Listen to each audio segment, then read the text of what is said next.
Hola amigos, os traigo otra historia de nuestro amigo Jorge, que son las mentiras del narcotráfico 2, biografía de Pablo Escobar. Espero que os gusten como la primera parte. También os hago recordar que se está proyectando otras historias de mujeres maltratadas, que también tuvo buena acogida. Os hago recordar que podéis dejar vuestros comentarios y os podéis suscribir en mi canal o en el blog Video Magen Manuel Portosablo. Y lo dicho, que Jorge está a punto para comenzar. Adelante, que todo es tuyo. Pablo Escobar, Pablo Emilio Escobar Gaviria. Río Negro, Antioquia, 1949, Medellín, 1993, narcotraficante colombiano. A la violencia endémica que la sociedad colombiana venía padeciendo con los enfrentamientos entre las diversas guerrillas revolucionarias y el ejército y los grupos paramilitares, hubo que sumar, desde la década de 1980, el espectacular auge de los cárteles del narcotráfico, organizaciones criminales centradas en el tráfico de drogas que amasaron desorbitadas fortunas y que, en su afán hegemónico, llegaron a desatar la guerra contra el mismo Estado. El jefe del cártel de Medellín, Pablo Escobar, fue la figura icónica de este periodo. Biografía.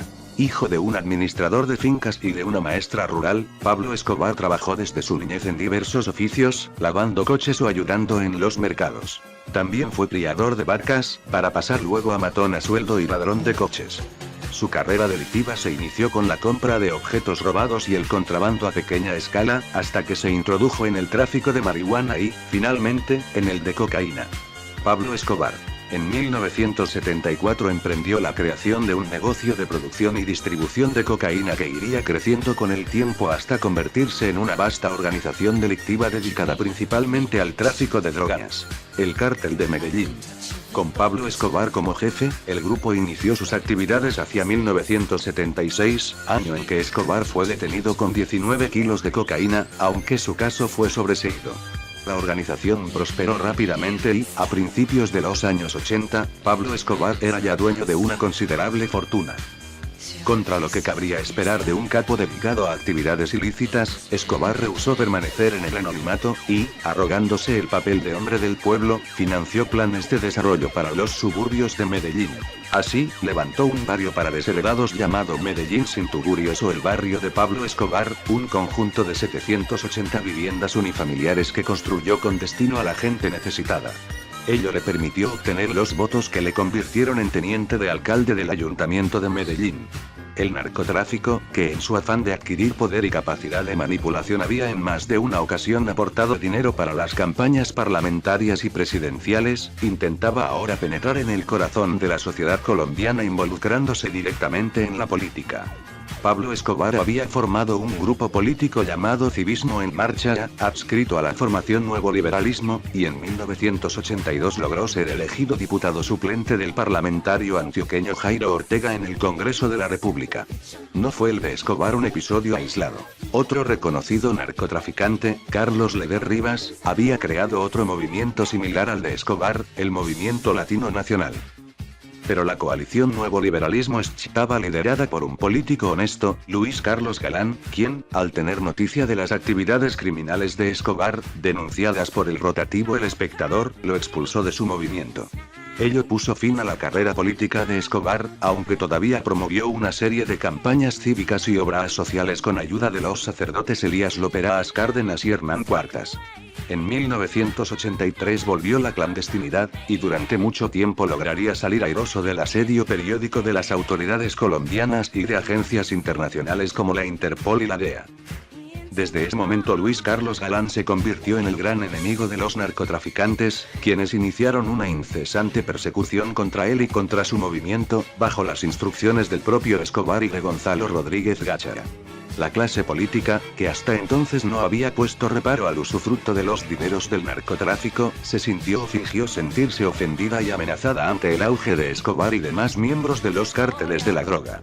El gobierno de Belisario Betancur, 1982-1986, había iniciado en 1983 una reforma tributaria con la cual se quiso ofrecer una legislación que daba la posibilidad de incorporar los llamados dineros calientes a la economía del país.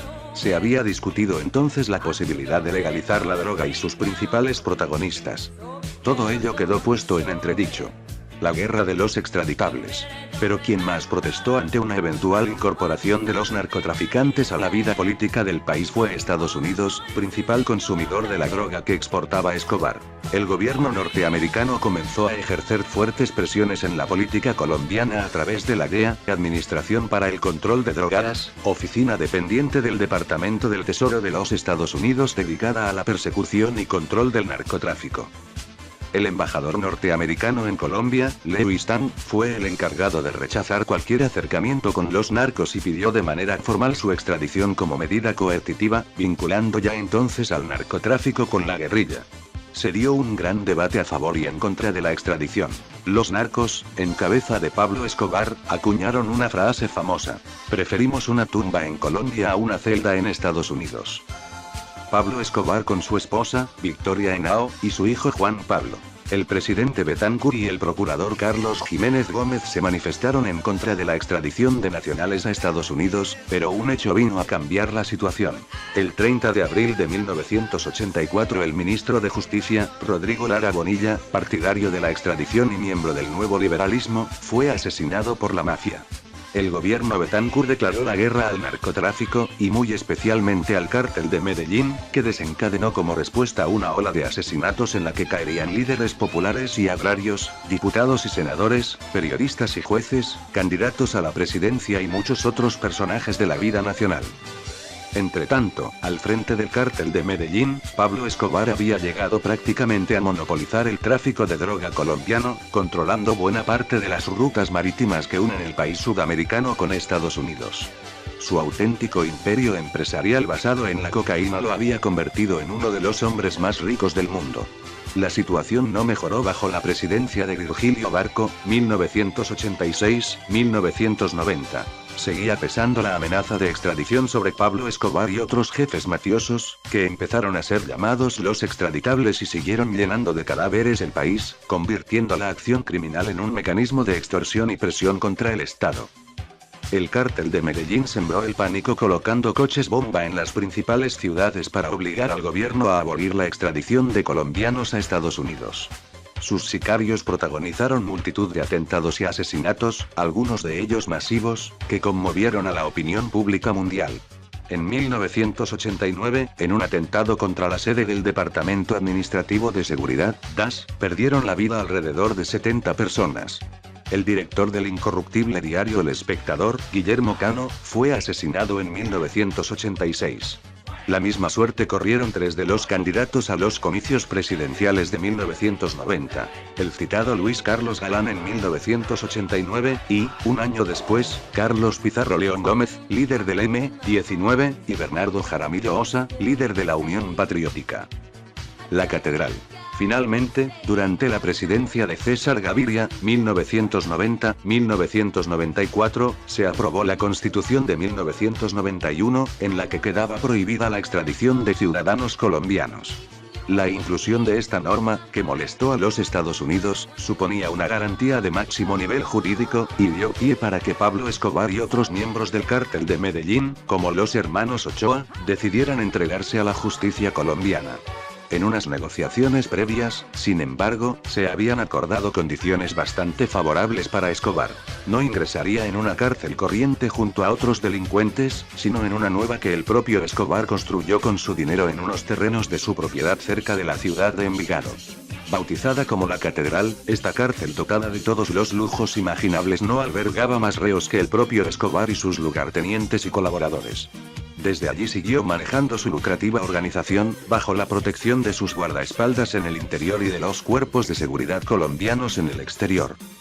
Este escándalo generó una airada reacción en los Estados Unidos, y corrió el rumor de que comandos estadounidenses asaltarían la catedral y se llevarían al capo.